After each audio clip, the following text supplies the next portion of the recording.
What up, people? This is Vigilante for 2 minutes and some change. The original 2 minutes. When you see that 2.M.A.S.C, you know it's me.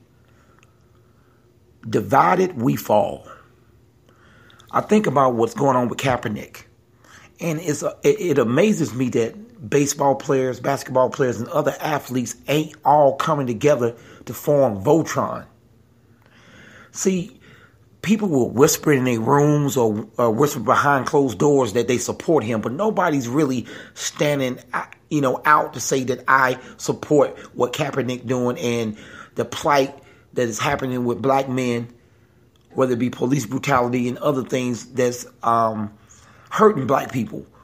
And it's really insane when you think about it. If you sit back and think about all the stuff you see that happened in the 50s and 60s and even before that, but really 50s and 60s, you see how Muhammad Ali was and his stance, Jim Brown and his stance. You saw the athletes, was really coming together. Of course, there was some athlete back then that didn't want to participate in it. But can you imagine if Muhammad Ali had the internet?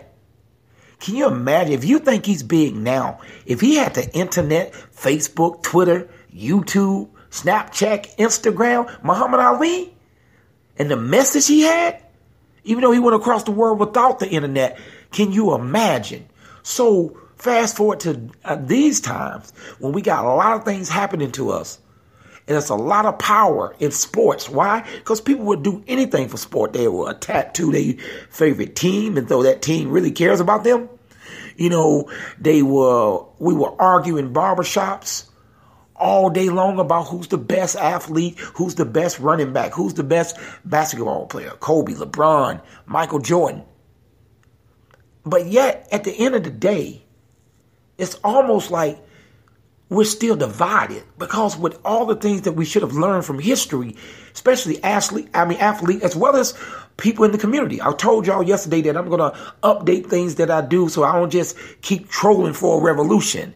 We're getting some young men together in Kansas City for the a couple murders happened this weekend. And we're getting the young rappers together, the young activists together, and we're going to have a dialogue and see what can we do on the ground. So that's my update. Now let me get back to the story.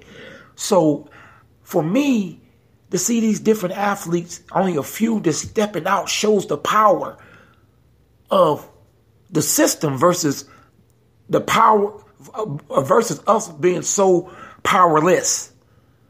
Because no matter how much money we make, we love to party and kick it, and everybody wearing their flash things. Nobody really wants to get out front like Kaepernick is doing. Why? Maybe because of the backlash. Maybe because of fear. Maybe because they may lose their contract. But man, if you got a good percentage, if you have a good percentage of athletes from each sport standing, then people will at least have to say, whoa, you can't cut or let go 300 people or 300 stars, along with the activists, along with the community. It's the same thing goes for some of our activists too. Everybody want to bang against each other. Who got the most knowledge? Who's copying who? Who's taking the other person's style? When it comes to speaking to the people, though, that's what I'm saying about taking styles. When it comes to speaking to the people, because we all can speak to the people. I talked to y'all about intellectual gang banging. The higher ups are not unified either. The so-called leaders are not unified either. They're just as separate.